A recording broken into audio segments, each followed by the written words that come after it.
ജോറ കയ്യത്തട്ടം എന്ന cinema കണ്ടിറങ്ങിയിരിക്കുകയാണ്. ജോറ കയ്യത്തട്ടിൻ്റെ PR work ചെയ്തതിൽ ഇത് പ്രൊഡക്ഷൻ കണ്ടുള്ള ജോലി.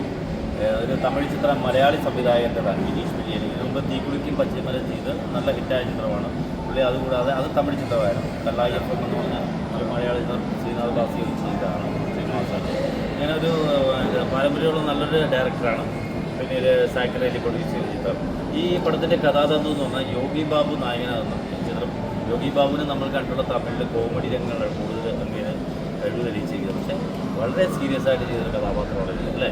ഒരു മജീഷ്യൻ്റെ ജീവിതത്തിലെ ഒരു യാതനകൾ അങ്ങനെ ഫേസ് ചെയ്ത് വരുന്ന, അഭിമുഖീകരിക്കേണ്ടി വരുന്ന പുള്ളിയുടെ ജീവിതം എന്താ പറയുക, വിവിധ പ്രാരാബ്ദങ്ങളൊക്കെ അതിന് എങ്ങനെ മാജിക് മാന്ത്രിക വിദ്യയിലൂടെ തന്നെ നേരിടുന്നു എന്നുള്ള യാഥാർത്ഥ്യമാണ് ചിത്രത്തിലൂടെ വരച്ചു കാട്ടുന്നത്. അതാണ് എൻ്റെ ഒരു പുതുമ. ഒരു മാജിക്കിലൂടെ അങ്ങേര് പഠിച്ച അച്ഛൻ തന്ന വിദ്യയിൽ നിന്നും പകർന്ന ആ മാജിക്കിലൂടെ എങ്ങനെ ജീവിതത്തെ അഭിമുഖീകരിക്കുന്നു, എങ്ങനെ ഫേസ് ചെയ്യുന്നു, അയാൾ ചെയ്യുന്ന ഓരോ എന്താ പറയുക, അത് പറയാൻ പാടില്ല, സസ്പെൻസാണ് അല്ലേ.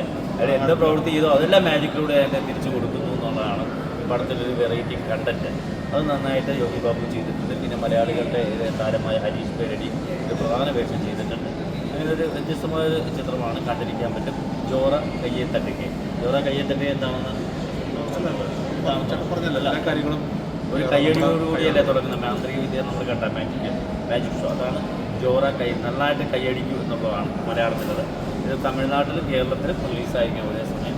ഒരു മസ്റ്റ് വാച്ച് ഔട്ട് മൂവിയാണ്. ഞങ്ങളിപ്പോൾ ഫോറമാളിൽ നിന്ന് ഈ പടം കണ്ടിറങ്ങിയിട്ടുള്ളൂ. എല്ലാവരും കാണാൻ ശ്രമിക്കുക. നമ്മുടെ ഈ ചിത്രത്തെക്കുറിച്ച് അവർ അറിയിക്കുക. കുട്ടികൾക്കൊക്കെ ഏറെ ഇഷ്ടപ്പെടും. പിന്നെ ക്രൈമാണ് ഇതിനകത്ത് പറഞ്ഞിരിക്കുന്നത്. എന്തായാലും മാജിക്കിൻ്റെ റിസോൾവ് ചിത്രം തന്നെയാണ്. ജോറ കയ്യത്തട്ട.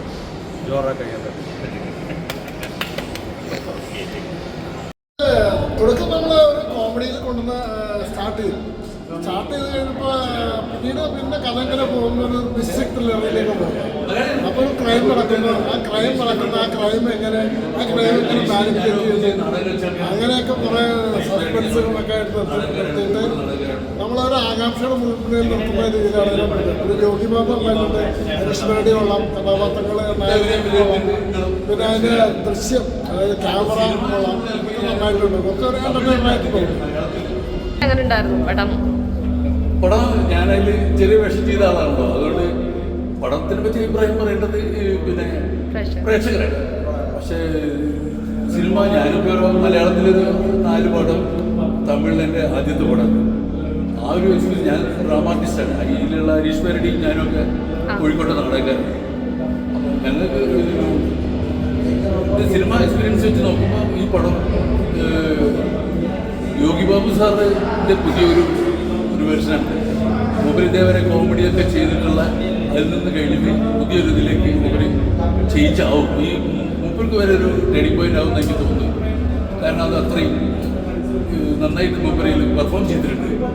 ഒരു നായകൻ്റെ എല്ലാ ഇന്ന് നമ്മൾ കാണുന്ന മലയാളത്തിലായാലും തമിഴിൽ കാണുന്ന എല്ലാ നായക സങ്കല്പങ്ങൾക്കും ഒത്തിണങ്ങിയൊരു അഭിനയ പരിവേഷമുള്ള ഒരാളാണ് യോഗി ബാബു സാർ. പിന്നെ സംവിധായകൻ എന്നുള്ള എനിക്ക് വിനീഷ് സാറിൻ്റെ സംവിധാനം നന്നായിട്ടുണ്ട്. ബാക്കിയുള്ള ക്യാമറ മധുംപാട് സാറാണ്. മധുംപാട് സാറിനെ പറ്റിയിട്ട് ഞാനൊന്നും പറയേണ്ടതില്ല. അത്ര മലയാള ഫീൽഡിലെ സീനിയർ ചേഞ്ചാണ്. മൊത്തത്തിൽ സിനിമ നല്ല സിനിമയായിട്ടുണ്ട് എന്നുള്ളതാണ് ബാക്കി പ്രേക്ഷകരാണ്.